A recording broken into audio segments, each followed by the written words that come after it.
चलिए देखिए, आज का जो हमारा टॉपिक है, मतलब हम आज जो पढ़ें इंग्लिश के बारे में हम यहाँ पे डिस्कस करेंगे कि आपके एग्जाम में कौन कौन सी चीज़ें इंपॉर्टेंट और इंग्लिश में हमें चाहिए, तो वो सारी चीज़ें हम यहाँ पे डिस्कस करने वाले हैं आज। ठीक है, तो चलिए फिर सभी लोग रेडी है ना? Good afternoon everyone. चलो फटाफट कमेंट करके बता दीजिए कितने लोग अभी यहाँ पे अवेलेबल हैं, कितने लोग प्रेजेंट। अपन सेशन को स्टार्ट करते हैं और कुछ इंपॉर्टेंट चीज़ों के यहाँ पे डिस्कस करेंगे आज कि आपके एग्जाम के पॉइंट ऑफ व्यू से क्या क्या इंपॉर्टेंट है।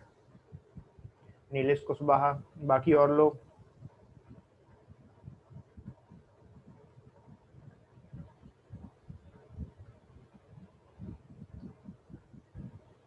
तो भाई ये बताइए, सभी लोग यहाँ पे अवेलेबल है ना अभी? फिर मैं सेशन को स्टार्ट करूं।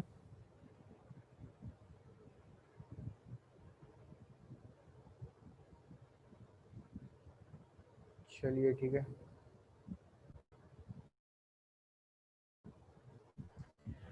देखिए, इंग्लिश में आपके लिए क्या क्या इम्पोर्टेंट है, कौन सी चीज़ें हमारे लिए इम्पोर्टेंट है, तो वो सारी चीज़ें मैं आपको यहाँ पे बताने वाला हूँ।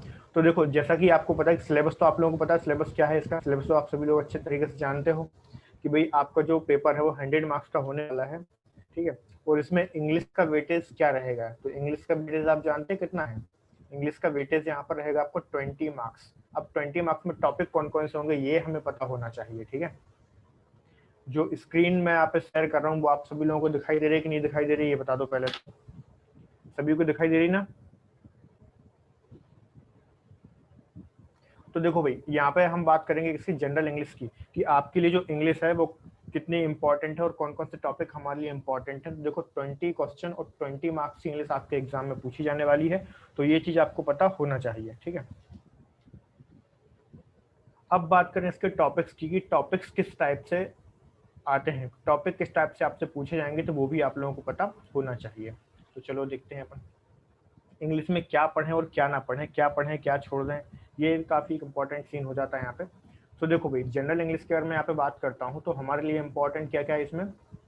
तो देखो, वोकैबलरी, ठीक है, ग्रामर, उसके बाद में fill in the blanks, synonyms, spot the error, या फिर कहें तो सेंटेंस स्ट्रक्चर, या फिर एंटोनिम्स। एंटोनिम सिनोनिम ये दोनों चीज़ें आपसे पूछी जाएंगी। और तो और देखो, मिस स्पेल्ट वर्ड। एक बात मैं आपको पहले क्लियर कर दूं कि आपके एग्जाम में जो इंग्लिश आने वाली है वो काफ़ी इजी लेवल की आएगी, ज़्यादा से ज़्यादा मॉडरेट तक पहुंच सकती है, बट टफ लेवल की इंग्लिश आपके एग्जाम में नहीं आने वाली हूँ, पहले बता दे रहा हूँ। आपको मैं कुछ यहाँ पे सैम्पल क्वेश्चंस भी दिखाऊंगा, तो इससे आपको एक आइडिया लग जाएगा कि मुझे क्या पढ़ना और क्या नहीं पढ़ना और किस तरीके से मुझे अपनी प्रिपरेशन रखनी चाहिए, उसका आपको एक आइडिया यहाँ पे लग जाएगा। ठीक है, तो चलो आगे देखते हैं। अब यहाँ पे हम देख रहे हैं कि भाई मिसस्पेल्ड वर्ड भी आपसे पूछा जाता है। उसके बाद में सफलिंग ऑफ सेंटेंस पार्ट्स, तो जो सेंटेंस पार्ट्स होते हैं उनकी सफलिंग जो होती है तो वो भी आपसे पूछी जाएगी। ठीक है, सफलिंग इन द सेंस क्या होगा भाई, जो सेंटेंस होगा उसको हम क्या करेंगे, उसको एक तरीके से चेंज कर दिया जाता है। Just a second.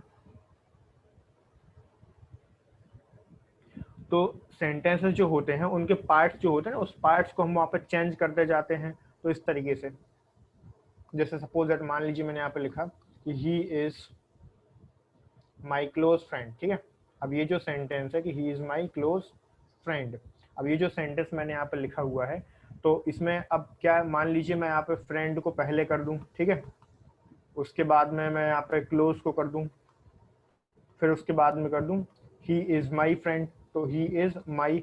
तो क्या ये सेंटेंस आपको करेक्ट होगा? बिल्कुल भी करेक्ट नहीं होगा। ठीक है, तो ये होती है आपकी सफलिंग, मतलब जो सेंटेंस का सीक्वेंस है उसके सीक्वेंस को बिगाड़ देना। जैसे हम गिनती लिखते हैं तो ऐसा लिखते हैं ना, 1 2 3 4। अगर मान लीजिए मैं ऐसा लिखूं 2 3 4 5 6, उसके बाद में कर दूं मैं यहाँ पे 10, फिर लिख दूं 9, तो क्या ये सफलिंग नहीं होगी? ये यहाँ पे सफलिंग होगी। ठीक है, तो इसी तरीके से अब देखो स्पेलिंग, स्पेलिंग्स भी आपसे पूछी जाएगी, भाई जो वर्ड है उसकी सही स्पेलिंग है नहीं है।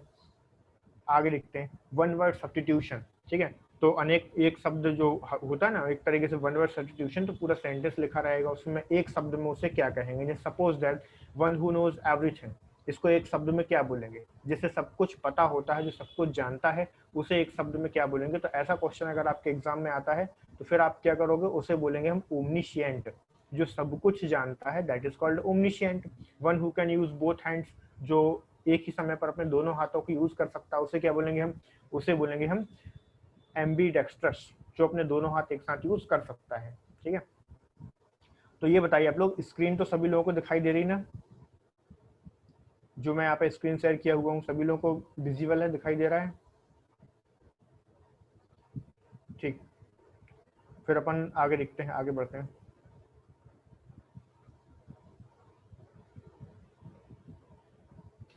तो उसके बाद मैं आपको बताऊंगा यहाँ पे ईडियम्स और फ्रेजेस। ईडियम्स और फ्रेजेस का मतलब क्या होता है? जो कहावतें और मुहावरे होते हैं ना, उनकी हम यहाँ पे बात कर रहे हैं। तो जितने भी कहावतें और मुहावरे होंगे तो वो भी आपसे एग्जाम में पूछे जाएंगे। जैसे suppose that an apple of one's eyes, तो मतलब क्या होता है इसका?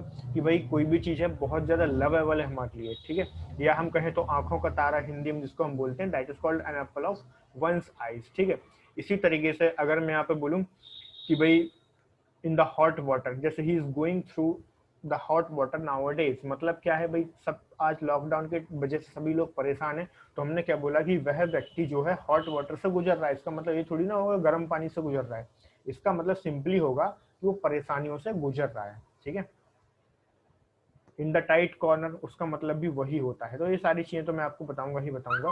फिर हम आगे बढ़ते हैं। अब देखो क्लोज पैसेज, क्लोज पैसेज का मतलब क्या होता है? एक पैसेज दिया होगा, उसमें से कुछ वर्ड आपके मिसिंग रहते हैं, और अब आपको करना क्या होता है कि जो ऑप्शंस दिए रहेंगे उसमें से मोस्ट अप्रोप्रिएट वर्ड, अब वहाँ पे एक से ज्यादा ऑप्शन आपको करेक्ट लगते हैं, बट आपको करना क्या है? जो सबसे ज्यादा करेक्ट है उसको वहाँ पे पुट करना है। ठीक है, उस सेंटेंस का कॉन्टेक्सचुअल मीनिंग आपको समझना पड़ेगा, ग्रामेटिकल मीनिंग समझना पड़ेगा, तभी आपका आंसर वहाँ पर करेक्ट होगा। उसके लिए आपको स्ट्रेटेजी पता होनी चाहिए। उसके बाद में अगर हम बात करें कॉम्प्रीहेंशन, तो कॉम्प्रीहेंशन क्या होता है? टू कॉम्प्रीहेंड मतलब होता है एक तरीके से किसी चीज को अंडरस्टैंड करना है, किसी भी चीज को समझना। ठीक है, तो भाई यहाँ तक सभी लोगों को समझ में आ रहा है ना? अगर किसी को कोई डाउट या कंफ्यूजन हो तो आप लोग मुझे बताते रहें, तो फिर मैं आगे चीजों को आपको बताता जाऊंगा। फिर आगे बढ़ते हैं हम लोग। उसके बाद में कुछ क्वेश्चंस मैं आपको देता जाऊंगा। ठीक है, क्वेश्चंस को भी आप लोग देखिए, यहाँ पे कुछ सैंपल क्वेश्चन मैंने रखे हुए हैं ताकि आपको एक आइडिया लग सके, रफ आइडिया आपको हो जाए कि भाई मुझे किस तरीके से पढ़ना है, किस तरीके से मुझे अपनी तैयारी करनी चाहिए। ठीक है, तो देखो ये क्वेश्चन आपके स्क्रीन पर है। अब इस क्वेश्चन में आपसे वो क्या पूछ रहा है ये आपको पता होना चाहिए। वो कैसे? तो देखिए मैंने यहाँ पर क्या बोला है, आइडेंटिफाई द गिवन सेंटेंस। अब इस सेंटेंस को पहचानना है। ये आपका प्रीवियस ईयर का जो सब इंजीनियर का पेपर थे उसी से मैंने कुछ क्वेश्चंस लिए हुए हैं आपको दिखाने के लिए कि किस टाइप से आपके एग्जाम में क्वेश्चन पूछे जाएंगे। अब ये जो सेंटेंस है, he went through the jungle because, अब देखो आपने जो सबऑर्डिनेटिंग कंजक्शन होता है बिकॉज, उससे आपको जोड़ा हुआ है आपने दो सेंटेंसेस को। He wanted to find the word, अब ये बताइए ये जो पर्सन था ये जंगल में क्यों गया? क्योंकि उसे एक पक्षी को ढूंढना था। हम ये बात कर रहे हैं यहाँ पे। तो क्या ये सेंटेंस इंपरेटिव है, क्या ये सेंटेंस सिंपल है, और क्या ये सेंटेंस कंपाउंड है, क्या ये सेंटेंस कॉम्प्लेक्स है? तो आपको ये पता होना चाहिए कि इंपरेटिव क्या होता है। इंपरेटिव वो होता है जिसमें आप किसी को कोई ऑर्डर देते हो, आदेश सूचक, हिंदी नाम क्या होता है इसका? एक तरीके से आदेश सूचक वाक्य जो होते हैं उनको बोलते हैं इंपरेटिव। और सिंपल का मतलब क्या है? सिंपल का मतलब होता है साधारण। साधारण इन द सेंस क्या होगा? भाई मैं सुबह जल्दी उठता हूँ, बिल्कुल साधारण है। अगर मैं यहाँ पे बोलता हूँ मैं इंग्लिश बोलता हूँ, ये साधारण है। ठीक है, मैं मूवी देखता हूँ, तो बिल्कुल ये साधारण सेंटेंस है। ठीक है, इसी तरीके से अगर मैं बात करूँ कंपाउंड, तो कंपाउंड सेंटेंस का मतलब क्या होता है? जिसमें एक से ज्यादा क्लॉजेस को मैं जोड़ता हूँ, एक से ज्यादा क्लॉज को मैंने जोड़ दिए तो वो हो जाएगा आपका कंपाउंड सेंटेंस। ठीक है, अब अगर मैं बात करूं कॉम्प्लेक्स, कॉम्प्लेक्स का मतलब क्या है? जब दो आइडियाज को जोड़ा जाता है। ठीक है, दो आइडियाज को जोड़ा जाता है तो वो क्या हो जाता है? दो से ज्यादा, मतलब दो से ज्यादा आप इनको कह सकते हो, तो वो फिर बन जाता है कॉम्प्लेक्स। तो कॉम्प्लेक्स में देखो सबऑर्डिनेटिंग कंजक्शन अब इसमें यूज कर रहे हैं, तो क्या बन गया है? कॉम्प्लेक्स सेंटेंस आपका बन गया है। तो अगर आपसे पूछा जाए कि करेक्ट आंसर कौन सा लगाओगे, तो आपका आंसर क्या हो जाएगा? कॉम्प्लेक्स सेंटेंस आपका करेक्ट आंसर यहाँ पर हो जाएगा। ठीक है, तो ये बताओ यार सभी लोगों को वॉइस क्लियर है ना? वॉइस का इशू तो नहीं आ रहा किसी को? नहीं आ रहा, चलो ठीक।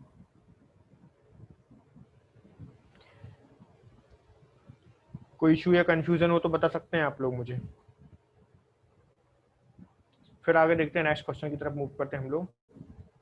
ये जो सेकंड क्वेश्चन है, सेकंड क्वेश्चन देखिए, आइडेंटिफाई द गिवन सेंटेंस, आपको इस सेंटेंस को पहचानना है। कुल मिलाकर करना क्या है इसमें, क्वेश्चन नंबर सेकंड में, इसमें भी आपको सेंटेंस को आइडेंटिफाई करना है। क्या ये सेंटेंस डिक्लेरेटिव है, इंपरेटिव है, इंट्रोगेटिव है या फिर एक्सक्लेमेटरी है, इनमें से कौन सा आपका करेक्ट आंसर यहाँ पे होने वाला है, ये चीज आपको यहाँ पे बतानी है। तो कोई बता सकता है क्या होगा? देखो अनम्यूट करके भी आप लोग आंसर कर सकते हो, जिसको आंसर करना हो वो अनम्यूट करे और आंसर कर दे, ठीक है। तो डाउट पूछना हो तो भी आप अनम्यूट करके डाउट पूछ सकते हो।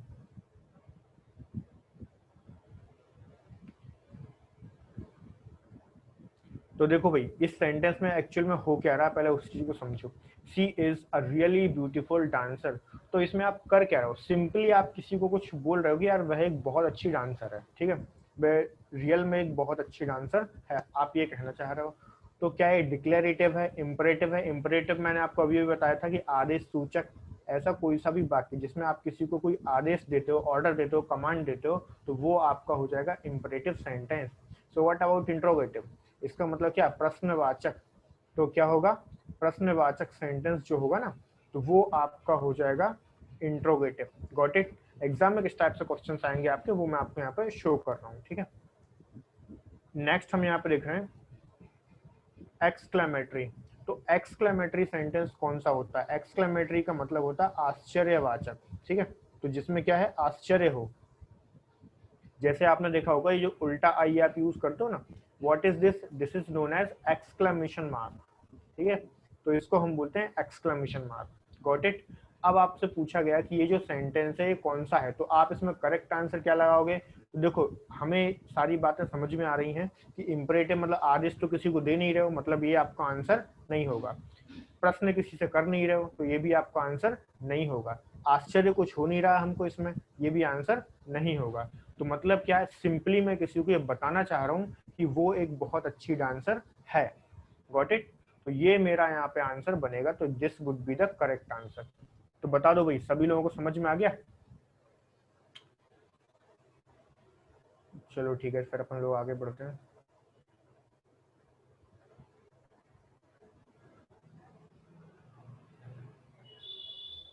चलिए देखते हैं अपन नेक्स्ट क्वेश्चन की तरफ मूव करते हैं।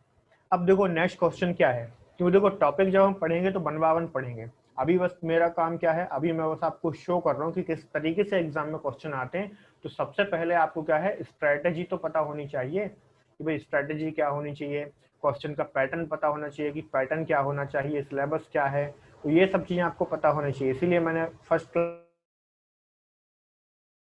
समझ में आ जाए कि हम पढ़ेंगे क्या और क्यों पढ़ेंगे, तो वो भी रीजन आपको क्लियर है यहाँ पे। तो चलो समझते हैं हम यहाँ पे। अब इसमें क्या है, फाइंड द ऑड वर्ड्स। तो आपको ऑड वर्ड्स मतलब क्या है, जो भिन्न है, बाकी सबसे अलग है, उस वर्ड को आपको यहाँ पे आइडेंटिफाई करना है। ऐसा कौन सा शब्द है, तो ये बताओ किसको ऐसा लग रहा है कि ये इंग्लिश यहाँ पे बहुत ज्यादा टफ लेवल की या फिर ऐसी है जो मुझे नहीं बनेगी। यार it's just like a child play, piece of cake, बहुत आसान है, अगर आप थोड़ा सा भी इस पर एफर्ट दोगे ना तो बन जाएगा। तो चलो देखते हैं, इजी, सिंपल, कॉम्प्लेक्स या फिर अनकॉम्प्लिकेटेड। तो भाई देखो इजी मतलब कोई भी चीज आसान है, सिंपल मतलब भी साधारण है, कॉम्प्लेक्स मतलब मिश्रित है। अब अनकॉम्प्लिकेटेड, अनकॉम्प्लिकेटेड मतलब भी क्या हुआ, ये भी तो आसान ही है एक तरीके से। जो चीज कॉम्प्लिकेटेड नहीं है वो कैसी होगी, सरल होगी, आसान होगी। तो सीधी सी बात है, जो चीजें थोड़ी मिश्रित हो जाएंगी, कॉम्प्लेक्स हो जाएंगी, उनको समझना आसान है। इन बाकी सबका मतलब क्या है, साधारण है, आसान है। तो सिंपल का मतलब भी वही, इजी का मतलब भी वही, सिंपल का मतलब भी वही है, अनकॉम्प्लिकेटेड का मतलब भी वही है। तो आपका जो इसमें ऑड वर्ड आपको सर्च करना था कि भाई इसमें से ऑड वर्ड आप मुझे बताइए कौन सा है, तो इसमें मुझे एडिशनल एफर्ट लगाने की जरूरत नहीं पड़ी है। तो मेरा करेक्ट आंसर यहाँ पे क्या बनेगा, कॉम्प्लेक्स। ध्यान रखिएगा, कॉम्प्लेक्स आपके यहाँ पे करेक्ट आंसर बनेगा, ठीक है। तो फिर आगे कुछ और क्वेश्चंस दिखाऊंगा आप लोगों को। चलिए ठीक, देखते हैं फिर अपन।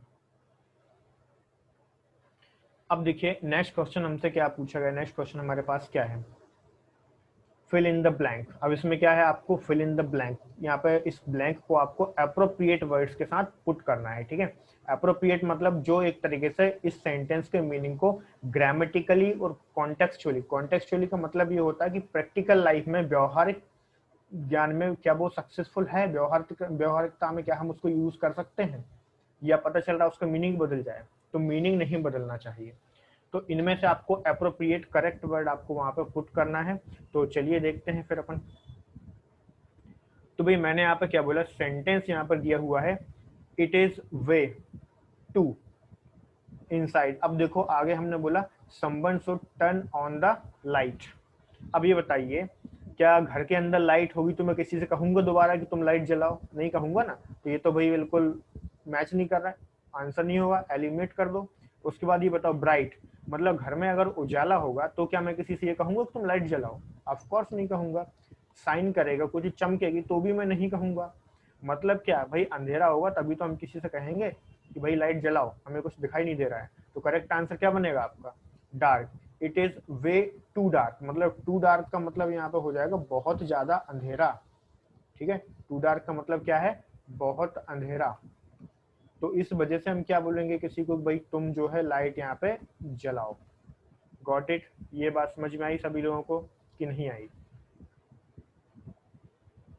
उसके बाद हम नेक्स्ट यहाँ पर देखते हैं फिल इन द ब्लैंक। अब ये जो 5th नंबर का क्वेश्चन है, तो इसमें क्या आएगा, सभी लोग ट्राई करें। मैं आपको इसमें 30 सेकंड का टाइम दे देता हूँ, ठीक है? फटाफट सभी लोग अपना अपना आंसर लगाएं, फिर बाद में चेक करिएगा किसका कितना यहाँ पर करेक्ट होता है। तो वो तो मैं आपको बताऊंगा। सारे क्वेश्चंस मैं तो सॉल्व करा ही रहा हूँ, बट आपसे कितना बनता है that is also very important है। ठीक,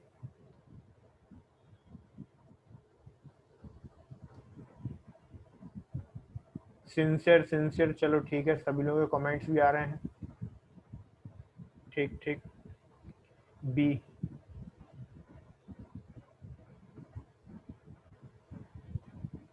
देखो यहाँ पे किसी के जो डाउट्स आए हुए थे, डिक्लेरेटिव सेंटेंस क्या होता है? डिक्लेरेटिव का मतलब वो होता है जैसे आप किसी को कोई भी चीज डिक्लेयर कर रहे हो। आ रही बात समझ में?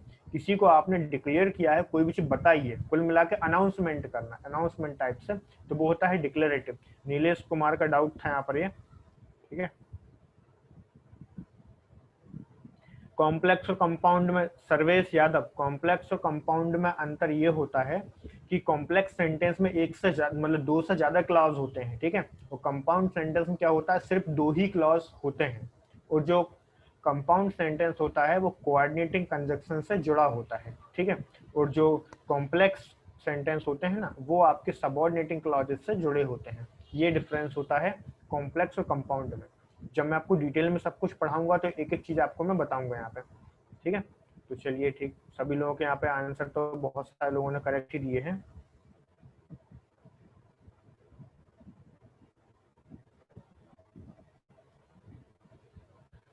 चलो भाई यहाँ पर देखते हैं उस क्वेश्चन में सेकंड सेंटेंस कौन सा था। एक सेकंड मैंने आपको यहाँ पे बताया था ना, फिर से बता देता हूँ आपको, ध्यान से देखिएगा। इसमें जो आपका करेक्ट आंसर था वो था आपका डिक्लेरेटिव, ठीक है? कौन सा था? डिक्लेरेटिव आपका यहाँ पर करेक्ट आंसर था, क्योंकि इसमें आपने क्या किया, डिक्लेयर ही तो किया है, किसी को आपने बताया है, तो this was declarative sentence. Got it? ठीक है, आगे बढ़ते हैं फिर हम लोग।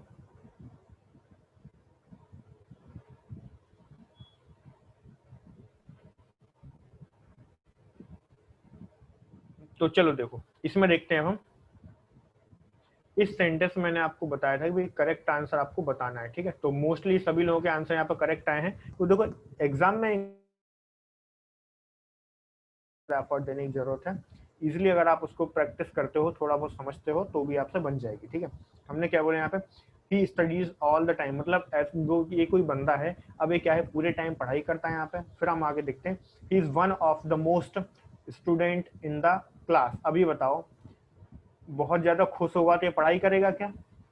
या सिंसियर होगा तब पढ़ाई करेगा, या बोर होगा तो पढ़ाई करेगा? बोर होते हम कौन पढ़ाई करता है ना?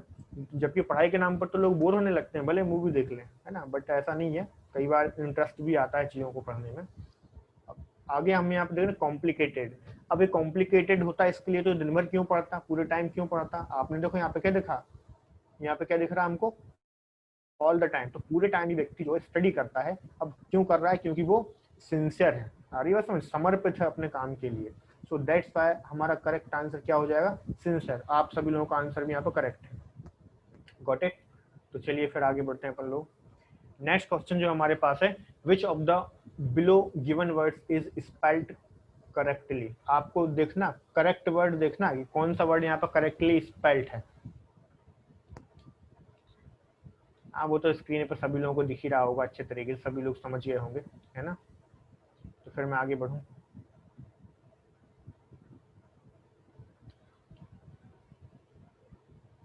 ठीक है, सभी लोगों का आंसर यहाँ पर करेक्ट ही आ रहा है। ठीक है, तो क्या हो जाएगा यहाँ पर, फिर यहाँ पर जो मेरा करेक्ट आंसर बनेगा वो आपका बनेगा सफिशिएंट। ठीक है, तो फर्स्ट वाला जो आंसर है आपका, यही आपका करेक्ट होगा। ठीक है, उसके बाद में हम यहाँ पे देख रहे हैं सफिशिएंट, तो इसकी स्पेलिंग गलत है, इसकी स्पेलिंग गलत है, इसकी भी स्पेलिंग गलत है, तो ये भी रॉन्ग है, ये भी रॉन्ग है, ये भी रॉन्ग है। तो कुछ भी नहीं करना, आपको एलिमिनेशन लगाते जाओ, आपके आंसर करेक्ट होते जाएंगे। ठीक है, एलिमिनेशन। अगर ऐसा भी नहीं कि यार हमको बहुत ज्यादा इंग्लिश में मास्टर बनना है, हमको सब कुछ आना चाहिए, ऐसा बिल्कुल नहीं है। कुछ शॉर्टकट्स होते हैं, कुछ अंडरस्टैंडिंग्स होती है, ये शॉर्टकट्स हर जगह पर चलते हैं, चाहे वो मैथ्स हो, चाहे वो रीजनिंग हो, चाहे वो कुछ भी हो।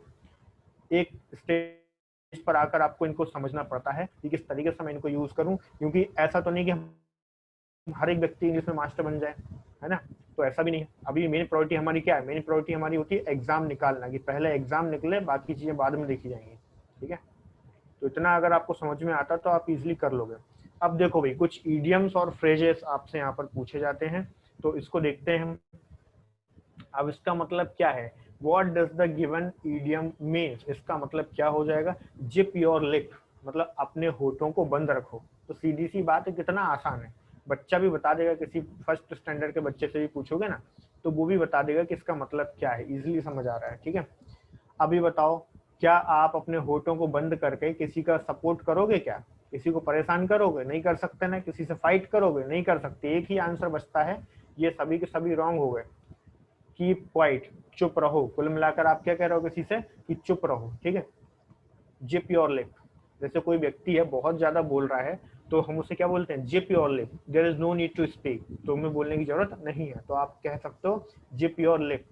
मतलब क्या है, अभी इडियम्स और फ्रेजेस हमारे लिए पढ़ना क्यों जरूरी, क्योंकि देखो भाई, सीधी सी बात है, कल को अगर आप कहीं पे ऑफिसर बनकर जाओगे, तो आपको अपनी लैंग्वेज को थोड़ा सा इम्प्रेसिव, जो आपकी भाषा होती है ना, उसको थोड़ा सा इफेक्टिव और इम्प्रेसिव बनाने के लिए हमें इनकी जरूरत पड़ती है, ईडियम्स और फ्रेजेस की। अब ये जो ईडियम्स और फ्रेजेस होते हैं, ये कहाँ पर यूज होते हैं, तो इनफॉर्मल लैंग्वेज में। जब भी आप इनफॉर्मल लैंग्वेज बोलते हो, अनऑफिशियली कहने का मतलब, बस आप अपनी लैंग्वेज थोड़ा सा और ज़्यादा उसको सुसज्जित कर देते हो, उसको और भी ज़्यादा इम्प्रेसिव बना देते हो, तो उस वजह से आप वहाँ पे क्या करोगे, इडियम्स और फ्रेजेस का यूज़ करोगे। बट जब भी फॉर्मल लैंग्वेज की बात होगी, तो मैं वहाँ पे ईजी टर्म में लिखूंगा। ठीक है, बट एग्जाम में आपसे पूछा जाता है, अदरवाइज ये कहीं पर और तो यूज़ का नहीं रहेगा। बट अगर एग्जाम में आपसे पूछा जाएगा, तो आपको पता होना चाहिए ना कि इसका एक्चुअल मीनिंग क्या है। ठीक है, और आप चाहते हो कि मेरी इंग्लिश थोड़ी सी और बाकी अदर लोगों से थोड़ी सी और अच्छी रहे, ठीक है, तब आप इनका यूज कर सकते हो। मतलब आप चाहते हो कि सामने वाले को मेरी बात आसानी से समझ में ना आए, है ना। और अपने इंडिया में एक कल्चर है, जिसको इंग्लिश आती है ना, वो पंडित होता है। ठीक है, मतलब एक लोगों की सोच है, मेंटेलिटी है। ठीक है, कि भाई हमें अगर इंग्लिश आती है तो you are a wise person. तो मतलब क्या है, अगर लोग ऐसा समझते ही हैं, तो क्यों ना, है ना, क्योंकि जैसा कल्चर है वैसा आपको काम करना पड़ेगा, सीधी सी बात है, जैसा देश वैसा वेश। आप लोगों ने एक ये प्रोवर्ब है, वो तो सुनी ही होगी ना अपने यहाँ पे, तो थोड़ा सा फॉलो करनी पड़ती है चीज़ों को। फिर हम आगे बढ़ते हैं। सो देखिए, नेक्स्ट हमारे पास है, what is the antonym of lazy. मतलब एंटोनिम मतलब क्या है, इसका जो ब्लूम शब्द है, ब्लूम शब्द आपको यहाँ पे बताना है कि इसका ब्लूम शब्द बताओ। लेजी क्या होगा, बी। बस सीधी सी बात है यार, आइडल तो मतलब बिल्कुल खाली व्यक्ति हो जाएगा। ठीक है, लाइक राहुल गांधी। उसके बाद में हम यहाँ पे देखें, एक्टिव या फिर स्लो। ठीक है, या फिर अनएम्प्लॉयड। आजकल पूरा भारत अनएम्प्लॉयड है। ठीक है, तो मतलब कहने का ये है कि करेक्ट आंसर आपका क्या बनेगा यहाँ पे, आपका करेक्ट आंसर बनेगा एक्टिव। लेजी तो मतलब लेजी है, समझ गए ना सब, आलसी टाइप का। आलसी का अपोजिट क्या हो जाएगा, एक्टिव। ठीक है, जो व्यक्ति एक्टिव है। फिर आगे बढ़ते हैं हम लोग। तो चलो यहाँ पर देखते हैं हम लोग, ही सैड शा बी क्वाइट द बेबी। अब इसमें क्या होगा, आगे ब्लैंक दिया हुआ है, इसमें बताना आपको क्या होगा। ठीक है, विजिबिलिटी तो सभी को क्लियर है अच्छे तरीके से, फटाफट बता दो। बी क्वाइट द बेबी, फिर क्या होगा? स्लीप्स होगा, स्लेप्ट होगा, इज स्लीपिंग होगा, या फिर वॉज स्लीपिंग होगा? क्या होगा? इज स्लीपिंग, विकास शुक्ला।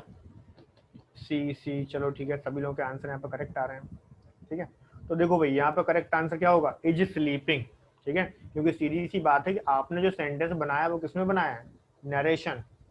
ठीक है, तो डायरेक्ट स्पीच में आपका सेंटेंस यहाँ पर दिया हुआ है, तो we quiet the baby is sleeping. तो हम किसी को चुप कब कराएंगे? क्योंकि जब जो बेबी है वो क्या कर रहा है? स्लीप कर रहा है, सो रहा है, तभी तो हम बोलेंगे कि चुप रहो, बेबी सो रहा है। तो ये बताओ, आज जो मैंने इतनी सारी चीजें आपको बताई, तो कुछ समझ में आया कि नहीं आया? किस टाइप से चीजें होती हैं, किस टाइप से एग्जाम में क्वेश्चंस पूछे जाते हैं? तो बता दो अगर कुछ समझ में नहीं आई हो तो। ऐसा किसी को लगा कि मुझसे इंग्लिश नहीं बनेगी या इंग्लिश मेरा कभी रुकेगा? मुझे तो नहीं लगता यार किसी का इंग्लिश रुकेगा, अगर सही तरीके से हम पढ़ेंगे, चीज़ों को समझेंगे। सो आई डोंट थिंक। ठीक है, बिल्कुल नहीं लग रहा ना? बहुत बढ़िया। अगर आप पूरा सेशन पढ़ोगे ना तो बहुत मजा आएगा। इंग्लिश बड़ी इंटरेस्टिंग चीज़ है। ये अलग बात है कि हम लोग उसे समझते नहीं, कुछ टीचर लोगों ने उसको एक डर बना रखा है उसका। तो ऐसा कुछ नहीं है, इंग्लिश बहुत आसान है, इजीली सभी से बन जाता है। एग्जाम, बिल्कुल एग्जाम रिलेवेंट ही होगा पूरा। डीप में तो हमें भी पता है ना, डीप में जाना होता तो आपको ऐसे क्वेश्चन थोड़ी ना दिखाते। जो आपके एग्जाम के पॉइंट ऑफ व्यू से इंपॉर्टेंट है बस वही पढ़ाया जाएगा आपको। ठीक है, बहुत ही आसान टाइप के आपसे क्वेश्चंस पूछे जाते हैं इसमें। इडियम्स एंड फ्रेजेस पूछे जाते हैं, उसके बाद में आपका ग्रामेटिकल कॉन्सेप्ट है, ग्रामेटिकल में क्या पूछा जाएगा? तो ग्रामेटिकल टॉपिक्स में भी हमें पता है भाई, आपका जो आर्टिकल्स हैं, आर्टिकल्स पूछे जाएंगे आपसे। एक सेकंड,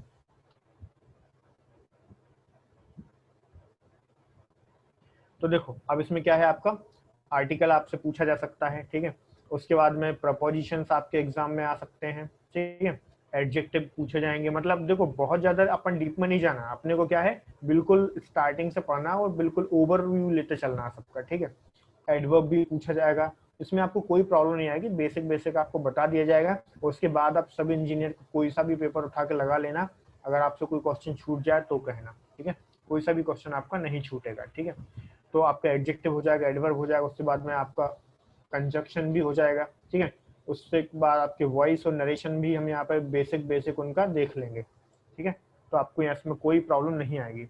2018 का पेपर देखा था, थोड़ा डिफरेंट क्वेश्चन थे, 3-4 क्वेश्चन इंग्लिश के। कोई दिक्कत नहीं, हम आपको उसके बारे में भी इंफॉर्मेशन दे देंगे, उसके बारे में थोड़ा सा हम आपको समझा देंगे। ठीक है, तो उसमें भी आपको कोई प्रॉब्लम नहीं आएगी। तो और कोई डाउट वगैरह आप लोगों के हो तो डाउट भी पूछते चलो, फिर मैं कुछ और क्वेश्चंस आप लोगों से पूछते जाऊं और बताता जाऊं कुछ एडिशनल चीजें। चलो कुछ बेसिक चीजें पूछता हूं आप लोगों से। भाई मैंने यहाँ पे सेंटेंस लिख रहा हूँ, कुछ आपको आपको आंसर करना है। He is European. अब ये जो स्टेटमेंट है, इसमें आपको मैं ऑप्शन दे रहा हूँ, ए, बी ऑप्शन आपका है, एंड सी ऑप्शन आपका है, द, और डी ऑप्शन आपका है नो आर्टिकल। नो आर्टिकल क्या आएगा? ए आएगा, एन आएगा, बी। चलो सभी लोगों के अलग अलग आंसर आते जा रहे हैं, चलो देखते चलते हैं किसके क्या आंसर आते हैं। कुछ और भी क्वेश्चंस मैं आपसे पूछता हूँ। An, an. तो देखो भाई, सभी लोग ध्यान से देखें, यहाँ पे हमें क्या करना है, साउंड के ऊपर वर्क करना है। ठीक है, साउंड के ऊपर। अगर साउंड आपका क्या है, वॉवल है, ठीक है, तो क्या यूज करोगे आप? एन का यूज करोगे। अगर साउंड आपको कॉन्सोनेंट है, कॉन्सोनेंट है मतलब बोलने पर, उच्चारण करने पर क्या आता है? ठीक है, हिंदी मीडियम वाले जितने भी बच्चे हैं वो सब लोग ध्यान से देखें, आ से लेकर आहा तक। क्या है? आ से लेकर आहा तक हिंदी में बोलने पर, उच्चारण करने पर अगर इनमें से कोई सा भी वर्ड आता है, इसका मतलब है कि उसके पहले आप क्या यूज करोगे? एन का यूज करोगे। अगर मान लीजिए इसके बाद कोई वर्ड आ रहा है, इसका मतलब क्या होगा, इसके बाद अगर कोई वर्ड आएगा तो मैं वहां पर ए का यूज करूंगा। वो कैसे? अब यूरोपियन को आप हिंदी में कैसे लिखते हो? यूरोपियन ऐसे लिखोगे ना, इस तरीके से लिखोगे तो मतलब क्या आ गया आपका, ए आना चाहिए यहाँ पर करेक्ट आंसर, ऑब्वियसली बात है ए आएगा यहाँ पे, ठीक है। तो चलो फिर आगे मैं पूछता हूँ नेक्स्ट क्वेश्चन आप लोगों से, बताता हूँ आपके यहाँ पे लिखकर। देखो इस क्वेश्चन में आपको आंसर देना है, क्या आपका करेक्ट आंसर होगा।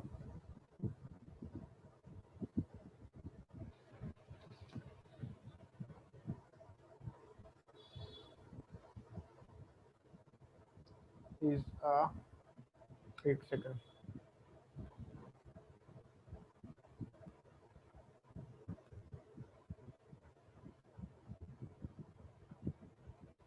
India is a great country, ठीक है। इसमें आपको ऑप्शन में देता हूँ आपको, ए आ गया, ठीक है, दूसरा आपका एन आ गया, ठीक है, नेक्स्ट आपका द आ गया, डी आपका आ गया, नो आर्टिकल। क्या लगाओगे आप इसमें, बताओ जरा फटाफट, बोलो जल्दी से आंसर करो सभी लोग यहाँ पे। दा, ठीक है, सभी लोग अपना अपना बताते जा रहे हैं।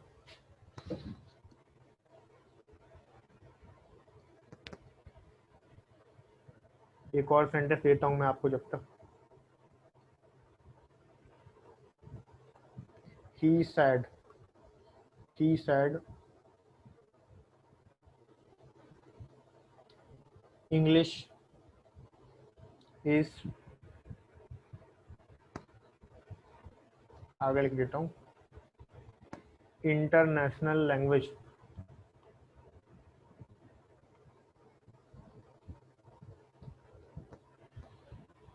तो जब तक हम लोग इसको डिस्कस कर लेते हैं, तो देखो भाई यहाँ पर आपका करेक्ट आंसर क्या हो जाएगा, यहाँ पर आपको जो करेक्ट आंसर बनेगा वो हो जाएगा आपका क्या, डी, मतलब नो आर्टिकल।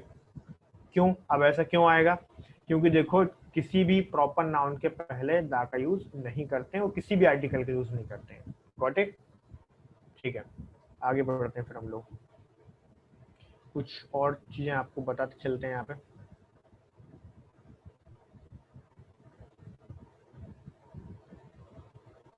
ठीक है,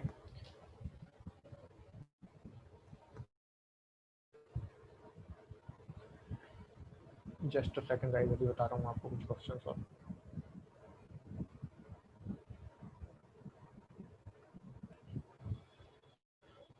हाँ तो चलो ठीक है, जो क्वेश्चन मैं आपको अभी बता रहा था उसको मैं फिर से यहाँ पे लिख देता हूँ और फिर आप बताना मुझे।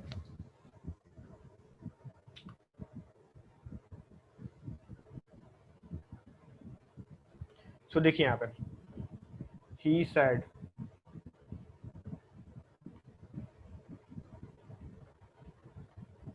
इंग्लिश इज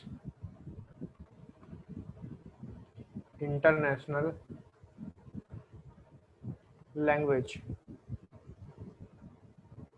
ठीक है। अब ये जो सेंटेंस मैंने यहाँ पे लिखा हुआ है, इसमें आपको बताना क्या है कि करेक्ट, इसमें जो ब्लैंक है इसमें आर्टिकल क्या क्या हो सकता है। मैं ऑप्शन यहाँ पे लिख देता हूँ, ठीक है। तो डबल फ्लैट्स में भी आपसे पूछा जा सकता है, तो इसमें मैं लिखता हूँ ए और द, दूसरा मैं बी पॉइंट आपको लिखता हूँ द या फिर एन, ठीक है। उसके बाद में नेक्स्ट में यहाँ पे लिखता हूँ एन और यहाँ पे द, उसके बाद में डी यहाँ पर मैं लिख देता हूँ नो आर्टिकल, नो आर्टिकल, उसके बाद में एन। बताओ जरा क्या आएगा, ए बी सी डी, क्या आंसर आएगा, फटाफट सभी लोग यहाँ पे आंसर करो। डी आएगा, डी डी टी, प्रिया, चलो ठीक है, सभी लोग मतलब यहाँ पे बढ़िया आंसर कर रहे हैं। तो चलो फिर अपन देखते हैं इसको। एक बात हमेशा याद रखिएगा, कोई भी प्रॉपर नाउन, अब प्रॉपर नाउन क्या होता है, तो प्रॉपर नाउन होता है व्यक्तिवाचक संज्ञा, ठीक है। मतलब किसी विशेष व्यक्ति वस्तु स्थान का अगर नाम है ना तो वो होगा प्रॉपर नाउन। तो प्रॉपर नाउन के साथ कभी भी कोई भी आर्टिकल यूज नहीं होता। गॉट इट, इस बात को ध्यान रखना कि प्रॉपर नाउन के साथ कोई आर्टिकल यूज आपका नहीं होगा, ना तो ए का यूज करूंगा, ना एन का यूज करूंगा, ना ही मैं दा का यूज करूंगा, ठीक है। अब यहाँ पे आप देख रहे हो कोई सी भी भाषा हो, ठीक है, कोई भाषा हो, किसी भी कंट्री का नाम हो, ठीक है, या किसी व्यक्ति का नाम हो, तो उसके नाम के पहले कभी दा नहीं लगता, ठीक है। जैसे आपने ये बताओ मुझे कि कभी भी मोदी जी स्पीच देते हैं तो कभी वो ऐसा बोलते हैं I am the Narendra Modi, ऐसा बोलते हैं क्या? भाई ऐसा तो कभी नहीं होता ना, ऐसा कोई नहीं बोलता I am the Narendra Modi. कभी सुना हो तो बताओ, या अपने आसपास किसी को ऐसा बोलते सुना हो तो। हाँ, उसको इंग्लिश आनी चाहिए, लेकिन ऐसे व्यक्ति को, हर किसी की बात नहीं कर रहा मैं। तो ऐसा नहीं होता ना, क्यों नहीं होता? क्योंकि मोदी जी क्या है? बताओ मोदी जी क्या है, कमेंट करके बताओ क्या है। अरे भाई मोदी जी प्रॉपर नाउन है, ठीक है। क्या है? Proper noun. अभी भी बताया ना कि प्रॉपर नाउन के पहले दा का यूज नहीं होता है। तो सिंपल सा कॉन्सेप्ट है, ये चीज आपको याद रखना है। तो चलो फिर आगे बढ़ते हैं। भाई मैंने यहाँ पर लिखा रश्मि, ये रश्मि नाम की कोई लड़की है। Rashmi went to market,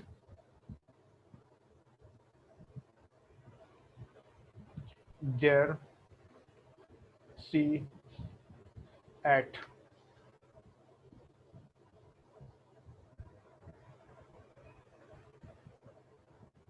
a bread. चलो ठीक है, आर्टिकल में यहाँ पे लिख ही देता हूँ, फिर आपसे एरर डिटेक्शन पूछ लेता हूँ इस पर, ठीक है।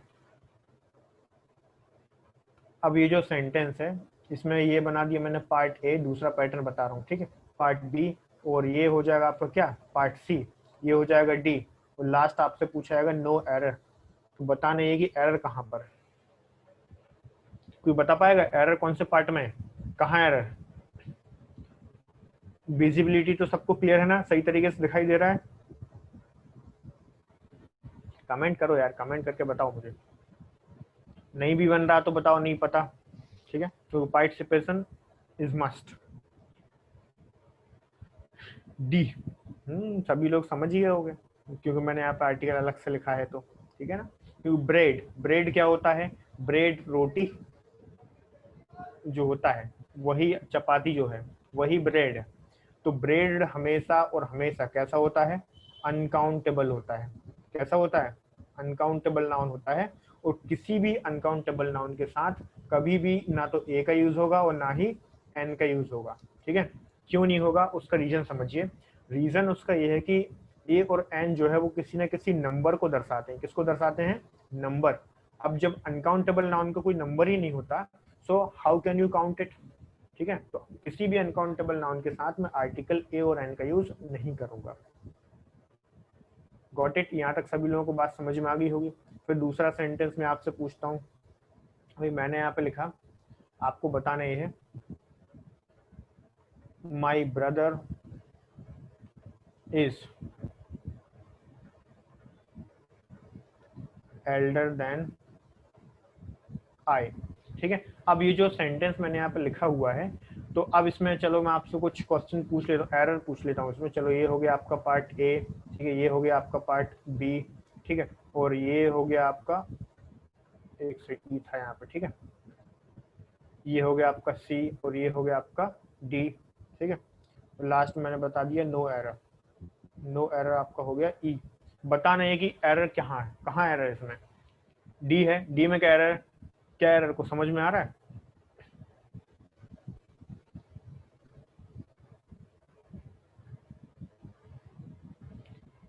तो देखो भाई ऐसा है कि यहाँ पर आपको एक चीज ध्यान देना है, यहाँ पर आई भी करेक्ट हो सकता है, तो ये एरर नहीं है। एरर क्या है इसमें? देन, देन के लिए क्या आएगा? इसके साथ हमेशा टू आएगा। तो ध्यान रखना, इसके साथ क्या आएगा? टू आएगा। और सेंटेंस देखते हैं हम यहाँ पे।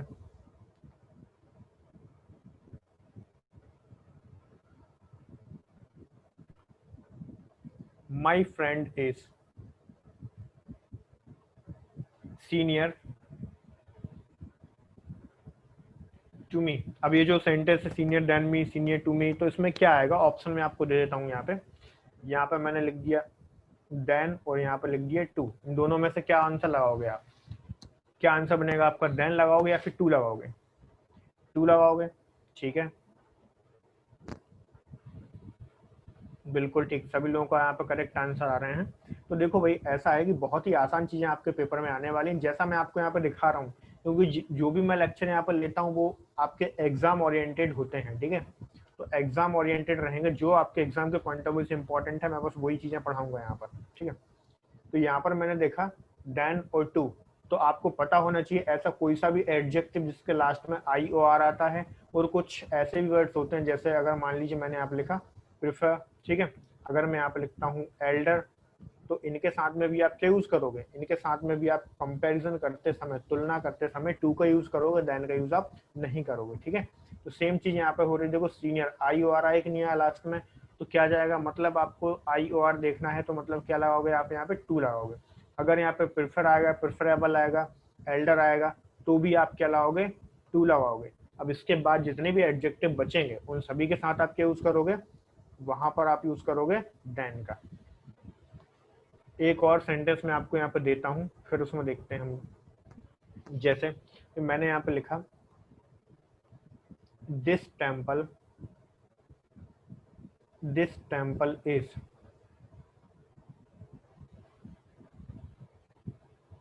लास्ट कॉन्सेप्ट में फिर से बता दे रहा हूँ, देखो कहने का मतलब ये है कि कोई सा भी एडजेक्टिव जो आई ओ आर पर एंड होता है, जैसे भाई मैंने यहाँ पे लिखा एग्जाम्पल, देखो सुपीरियर, ठीक है।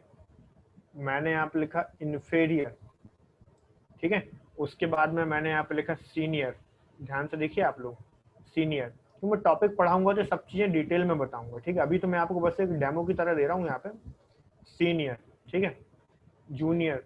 तो इस टाइप से कोई सा भी वर्ड अगर यहाँ पे रहेगा, तो उसका मतलब ये है कि आप कंपैरिजन करते समय, तुलना करते समय क्या करोगे, आपके पास ऑप्शन मिलेगा टू और देन, कंफ्यूज करने के लिए। एग्जाम में क्वेश्चन आएगा तो वहां पर देन लिखा रहेगा, तो आपको क्या करना, उसी पार्ट को मार्क करना कि भाई यही मेरा एरर है, मतलब इनके साथ हमेशा और हमेशा क्या आना चाहिए, टू आना चाहिए तुलना करते समय। तो करेक्ट आंसर क्या होगा आपका, टू होगा तुलना करते समय।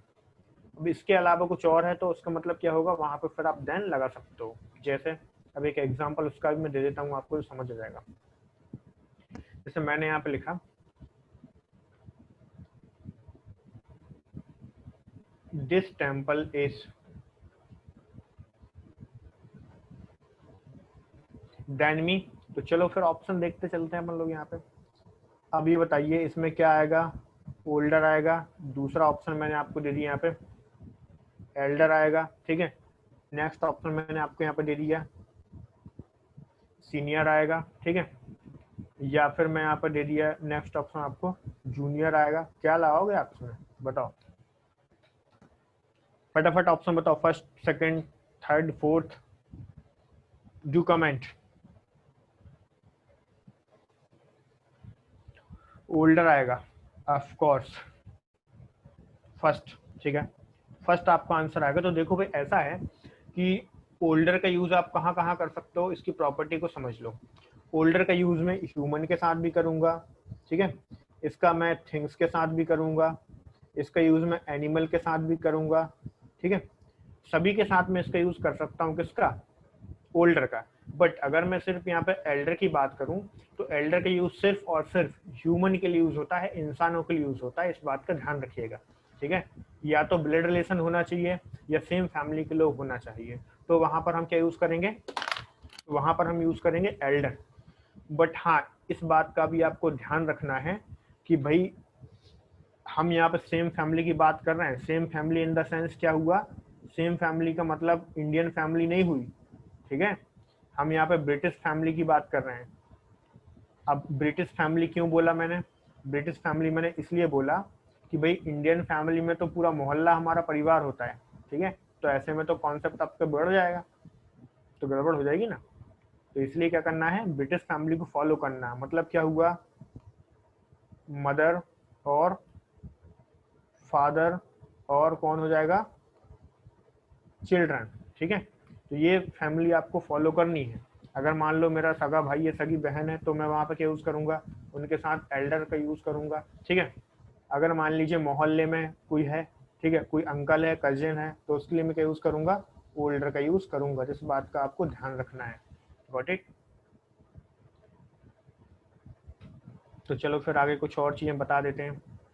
अब चेक, जैसे सेंटेंस आपको पहचानने आनी चाहिए, तो सेंटेंस कैसे पहचाने ये भी एक बड़ा इशू है, क्योंकि आप लोगों के एग्जाम में क्वेश्चन पूछे जाएंगे कि सेंटेंस कौन से क्या होते हैं, ठीक है। कंडीशनल सेंटेंसेस क्या होते हैं वो भी हम आपसे देखते चलते हैं। चलो देखो अभी पूछते हैं, फिर समझ आती जाएंगी चीजें आपको।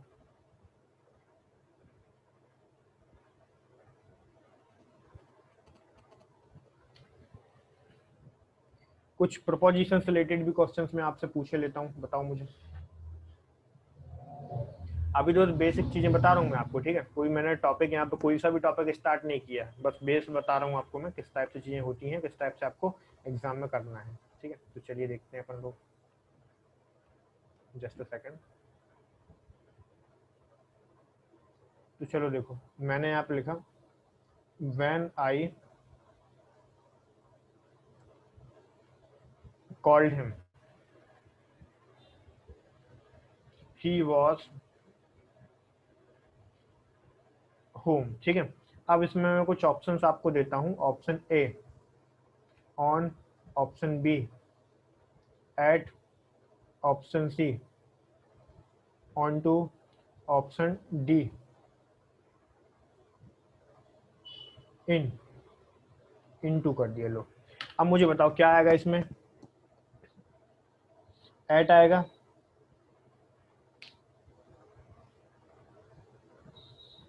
ठीक,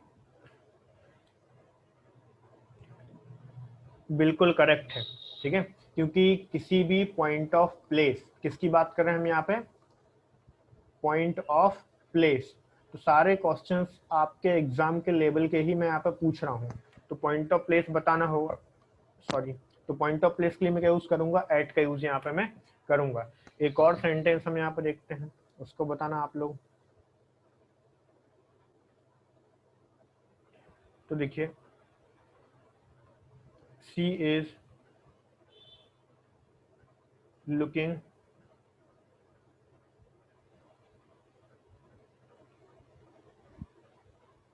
क्यूरियसली, ठीक है। अब ये जो स्टेटमेंट है, अब इसमें आपको मैं ऑप्शन भी देता चलता हूँ, तो चलिए समझिए। Option A at, option B on, option C in, option D ओवो, ठीक है। तो चलो भाई बताओ मुझे फटाफट क्या आंसर होगा।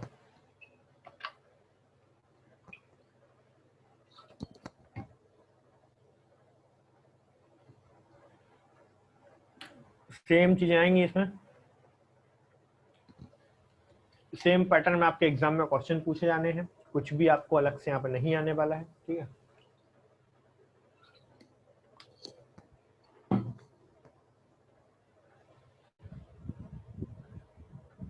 तो देखो भाई, इसमें जो करेक्ट आंसर आपका बनेगा कि किसी भी चीज को पॉइंट करना, मैंने आपको अभी बताया, फिर से बता रहा हूँ, पॉइंट करना या फिर कहें तो टारगेट करना, ठीक है।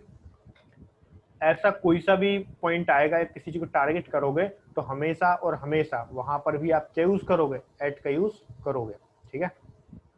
एट का यूज यहाँ पे होना चाहिए। आगे बढ़ते हैं, नेक्स्ट सेंटेंस में यहाँ पे देखते हैं। तो चलिए देखिए, एक सेकंड। व्हेन आई मेट हर,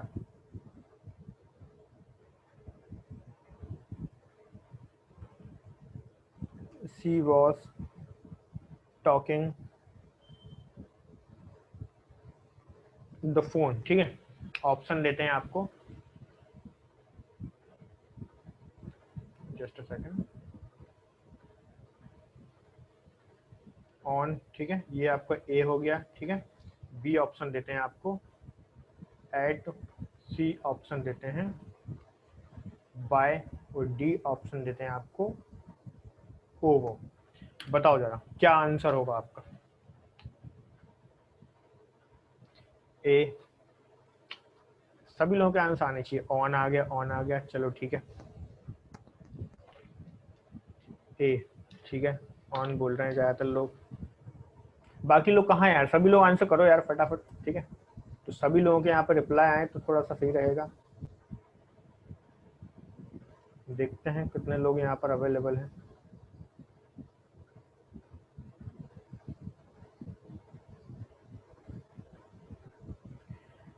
चलिए ठीक, मतलब समझ में आ रहा है ना सभी लोगों को? तो ध्यान रखिए, इस बार सभी लोगों के आंसर गलत है, ठीक है? जितने भी लोग यहाँ पे ऑन बोल रहे हो ना, आप सबके आंसर टोटली रॉन्ग है यहाँ पे। वो कैसे, समझो ध्यान से। ये बताओ, जब आप डेली लाइफ में किसी को बोलते हो कि फोन पर बात कर रहा हूँ, तो ऑन मतलब क्या हुआ? ऑन कहाँ पे यूज होता है पता है आपको? सरफेस। सरफेस का मतलब क्या होता है? सतह। तो कभी ऐसा बोलते हो मैं फोन के ऊपर चढ़कर बात कर रहा हूँ, ऐसा होता है क्या?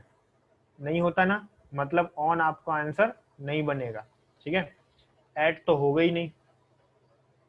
अब बताओ, बाय और ओवर, चलो दो मैंने एलिमिनेट कर दिए, अब दोनों में से क्या आंसर लग रहा है आप लोगों को?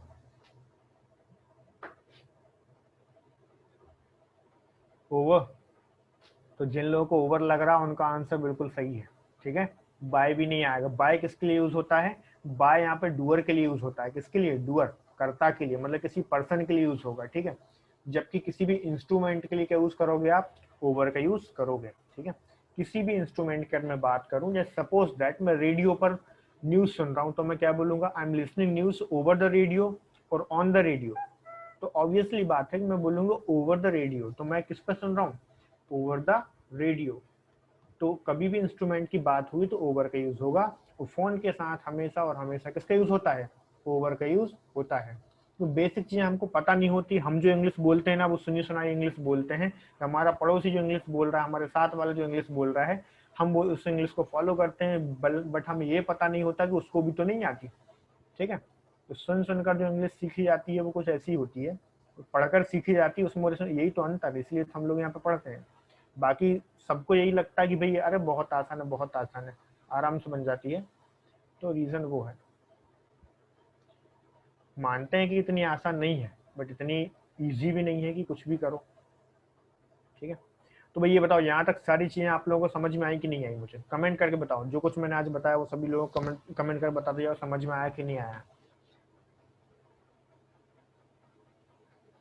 आ गया ना समझ में? तो मजा आया पढ़ने में, नहीं आया? क्लियर है? बहुत बढ़िया, चलो बहुत अच्छे। पूरी क्लासेस अपन करेंगे ना तो और अच्छे से चीजें समझ में आएंगी। अभी तो हमने पूरा मिक्सअप पढ़ा, ठीक है? और सारी चीजें, आज का उद्देश्य बस मेरा ये था कि आप लोगों को ये दिखाऊं कि किस तरीके से क्वेश्चन आएंगे, ताकि आप लोगों को पढ़ने से पहले एक कॉन्फिडेंस लेवल आपके अंदर जनरेट हो जाए, ठीक है? तो ये कॉन्फिडेंस जनरेट करना आज का मेरा मेन उद्देश्य था, जो मुझे दिख रहा है कि हो गया। ऐड का यूज बता दें, ध्यान से देखो सभी लोग, अब ऐड के सारे यूजेस आपको बता देते हैं यहाँ पे, ठीक है? ध्यान से देखिए, ऐड के बहुत सारे यूजेस हैं, पॉइंट में लिखता जाता हूँ, समझते चलिएगा। सबसे पहली अगर मैं बात करूं तो फर्स्ट पॉइंट इसका बनेगा, अभी मैं सिर्फ ऐड की बात करूं तो फर्स्ट पॉइंट इसका क्या है? Point of place. क्या होगा? पॉइंट ऑफ प्लेस की जब भी मैं बात करूंगा तो ऐड का यूज होगा। दूसरा हम देखते हैं क्या? Point of time. ध्यान रखिएगा, सारे इंपॉर्टेंट चीजें लिख रहा हूँ यहाँ पे। पॉइंट ऑफ टाइम हो गया, ठीक है? उसके बाद नेक्स्ट हम यहाँ पे देखते हैं point of place, point of time. उसके बाद में before night. Before night, night के साथ में क्या यूज करेंगे? At. Next, before the festivals of 2-3 days, ठीक है? 3 है, ठीक है? तो ऐसे फेस्टिवल्स जो 2-3 दिन के होते हैं उनके साथ ही मैं क्या यूज करूंगा? एट। नेक्स्ट पॉइंट हम यहाँ पे समझते हैं, ये सभी के सभी एट के यूज बता रहा हूँ मैं आपको, ठीक है? एट छोटा सा नहीं, जितना आप समझते हो उससे ज्यादा होता है, ठीक है? नेक्स्ट हम यहाँ पे देखते हैं टू पॉइंट आउट समथिंग। क्या हो जाएगा? Two point out something. तो किसी भी चीज को मुझे अगर पॉइंट आउट करना है तब भी मैं क्या यूज करूंगा? वहां पर एट का यूज करूंगा। तो ये बात समझ आ रही है? मैंने आपको 5 पॉइंट्स इसके बताए हुए हैं, तो ये आपको पता होना चाहिए। समझ गए ना सभी लोग? और क्लॉकवाइज अगर मैं किसी भी टाइम की बात करूंगा तो वो आ जाएगा आपको पॉइंट ऑफ टाइम, लाइक अगर मैं clock wise 1 o'clock, 2 o'clock, 3 o'clock इन सब की बात करूं तो इन सभी के साथ एट का यूज होता है। तो अमन समझ में आ गया कि नहीं आया? ये 5 पॉइंट हैं। जैसे अगर मैं यहाँ पे बोलूं कि I am at the bus stand, तो इसका मतलब ये हुआ कि मैं उस जगह पर खड़ा हूं जहां पर बस स्टैंड है। समझ गए? दूसरा हम देखते हैं पॉइंट ऑफ टाइम। तो मैंने बोला कि I get up early at 6 o'clock और एट 4 o'clock, हालांकि ये गलत है। ठीक है, तो क्या हो जाएगा वहां पे? पॉइंट ऑफ टाइम हो जाएगा। नेक्स्ट हम यहाँ पर देखते हैं बिफोर नाइट। तो कभी भी आप नाइट की बात करोगे तो वहां पर ऑन यूज नहीं होगा, इन यूज नहीं होगा, क्या होगा वहां पे? एट का यूज होगा। वो कैसे? एक एग्जाम्पल के थ्रू समझा देता हूँ। देखो, we had a dinner, blank है नाइट। तो इसमें मेरा करेक्ट प्रपोजिशन मुझे पुट करने के लिए आएगा, तो मैं क्या करूंगा यहाँ पे? एट का यूज करूंगा, तब मेरा सेंटेंस यहाँ पर करेक्ट हो जाएगा। ठीक है, कि भाई मैं जो है कल डिनर पर गया था किसी के साथ, तो फिर क्या करूंगा मैं यहाँ पे? एट का यूज करूंगा। Got it? नेक्स्ट हम यहाँ पे देखते हैं before the festivals of 2-3 days। तो ऐसे फेस्टिवल जो 2-3 दिन के होते हैं, लाइक अगर मैं यहाँ पे बात करूं क्रिसमस, ठीक है, तो क्रिसमस के साथ क्या यूज करोगे आप? एट का यूज करोगे। और ऐसा भी समझ सकते हो क्रिसमस फेस्टिवल है उनके साथ तो एट का यूज आता ही आता है। ठीक है, और हम होली दिवाली के साथ भी एट का यूज कर सकते हैं, तो भी करेक्ट होगा। तो चलो भाई बता दो, अमन क्लियर है सभी लोगों को? फिर आज की क्लास ओवर करें? डू कमेंट गाइस, कमेंट करके बताओ मुझे। क्लियर है? चलो ठीक है, तो आज की क्लास ओवर करते हैं। Thank you everyone, thank you. मिलते हैं फिर इसके बाद नेक्स्ट सेशन में। कोई भी डाउट इशू हो तो फिर बता देना आप लोग मुझे, पढ़ लेना। अभी जो कुछ डाउट हो पूछते रहना। और टॉपिक जब हम शुरू करेंगे ना तो 1 by 1 एक एक टॉपिक को लेकर चलेंगे और फिर वहाँ पे डिटेल में डिस्कस करेंगे। अभी तो सिर्फ और सिर्फ ओवरव्यू चला है, पूरा ओवरव्यू आपको बताया हुआ है बस, और क्या है ना। सो चलिए ठीक, थैंक यू एवरीवन। आपको इन्फॉर्म कर दिया जाएगा। हाँ, जब आपकी रेगुलर क्लास स्टार्ट हो जाएगी ना, तो रेगुलर क्लास में आपको पूरा टॉपिक वाइज कवर किया जाएगा, ध्यान रखिएगा। पूरा टॉपिक वाइज आपको बताया जाएगा, तो इसमें कोई दिक्कत नहीं। देखिए, टाइम और कब से क्लासेस रेगुलर आपकी होंगी ये सब आप सर से एक बार डिस्कस कर लीजिएगा, ठीक है, तो आपको पता चल जाएगा। ठीक, थैंक यू एवरीवन, मिलते हैं नेक्स्ट क्लास में फिर अपन लोग।